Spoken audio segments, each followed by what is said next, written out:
Wisconsin volleyball's disastrous loss to Penn State is nothing but a distant memory now. Today's game against Purdue was a little bit of good and bad. Finishing as runners-up a year ago, many have high expectations for Wisconsin volleyball this year. Even though it was just an exhibition game tonight against UW Parkside, it was the first chance to see the Badgers play since the Final Four loss to Kentucky last April. When you try to think of a recap for Saturday's game against Bowling Green, only two words come to mind. Today's Packer game against the Panthers kind of makes you wish running clock rules applied. The first 2 weeks are in the books.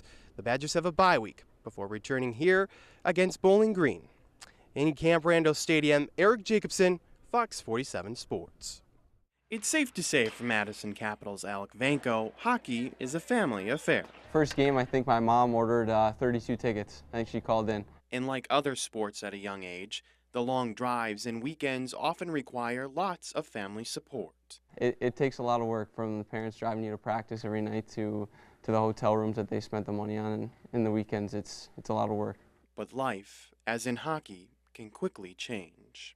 In the middle of the night, I received a text from my neighbor saying the ambulance was at my house, and so I finally called the home phone, and my mom got put on that phone, and the first thing I heard in the background is the DA coming down and saying, "That's it."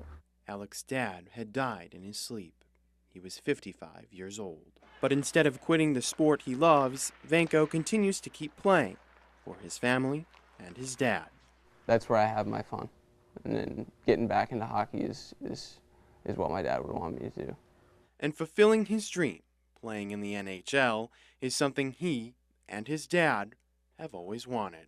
And to keep that dream alive, he leaves a reminder of the goals yet to come.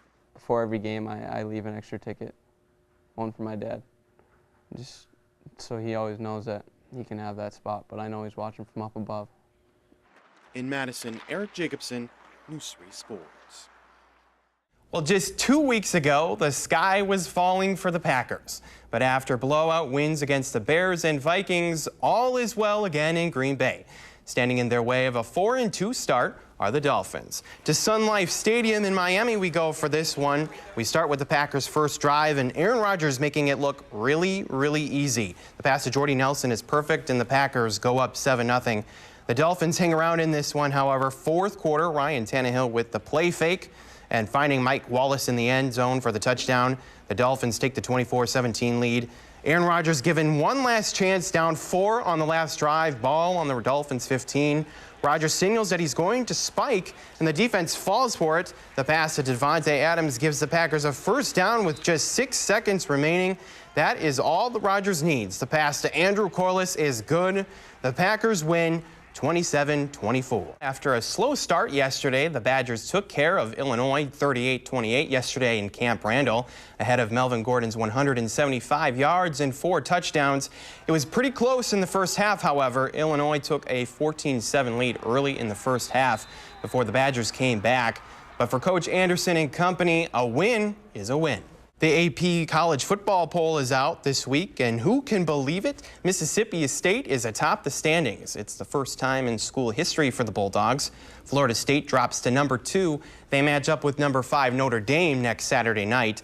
Wisconsin is on the outside looking in for the poll. Michigan State, Ohio State, and Nebraska are the only Big Ten teams in the poll. Wisconsin volleyball's disastrous loss to Penn State is nothing but a distant memory now. Since the loss, the Badgers have gone 4-0 and have only dropped 1 set. Bucky getting into the action at the Fieldhouse today. Wisconsin hosting Maryland. This one was all Badgers today. First set, Badgers on the attack, and Haley Nelson with the kill. Badgers pulling away in the first set. They could get it done on defense as well. Later on, it's Dominic Thompson with the block right back to the Terrapins side. They were all getting in on the action today. Badgers attacking with Ellen Chapman with the kill. The Badgers win in straight sets, 3-0. Badger women hockey also in action this afternoon, taking on Ohio State. Second period, Ohio State trying to clear the puck, but it's stolen away by Blair Turnbull, who passes it to Brittany Ammerman for the goal. The Badgers up 2-0. Goalie Anne-Marie Desbiens has a good day. She closes out a shutout again. The Badgers win 3-0. That's it for sports. We'll be right back. The Verona cheerleading squad is just like any other, with laughs and smiles that set an example for the entire school. except for 3 special girls. My coach in college had a special needs cheer team, so just watching that team perform gave me a lot of ideas on how I can incorporate them. Just beginning this year, the team aims to include everyone, and the result has been overwhelming support.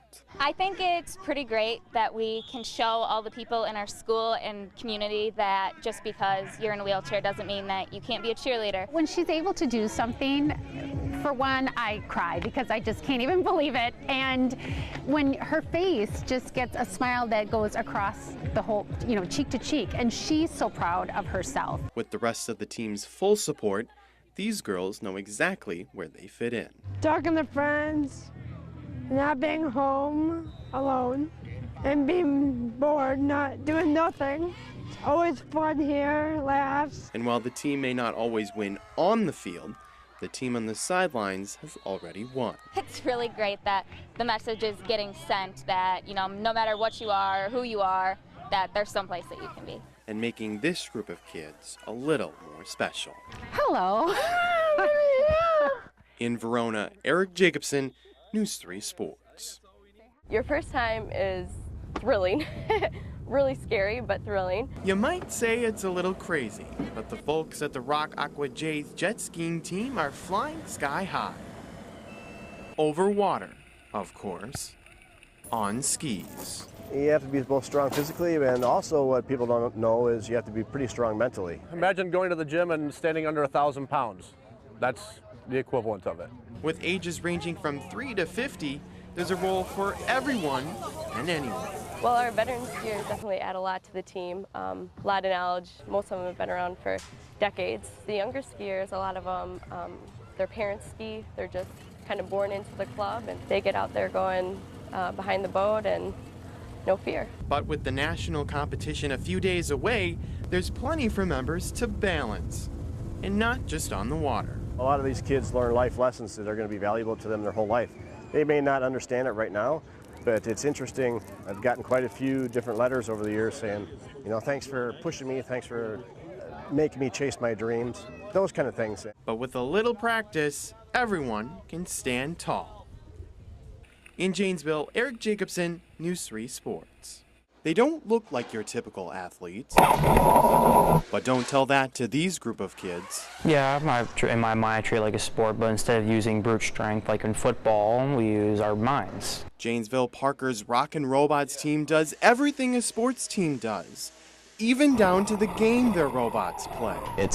You work as a team, as a well-oiled machine, and it takes a bit of skill to be able to do that and be that fluent. You have to have a game plan.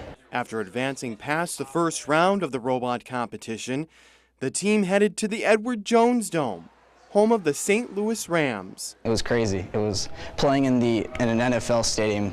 We're used to playing on one field in just a corner of a stadium, and now we have 5 or 6 fields in a big NFL stadium. And like a Super Bowl, a little halftime entertainment as well. will.i.am performed at a halftime show. It was breathtaking for me. But like any other athlete, this team is playing for more than just a competition. It's also an opportunity. There are $25 million in scholarships to different universities. Yes, we're going against teams, but we're an alliance together. It's not really about competing, it's about, learning it. And while you might not see them on a basketball court, this team is lighting up the competition. In Janesville, Eric Jacobson, News 3 Sports.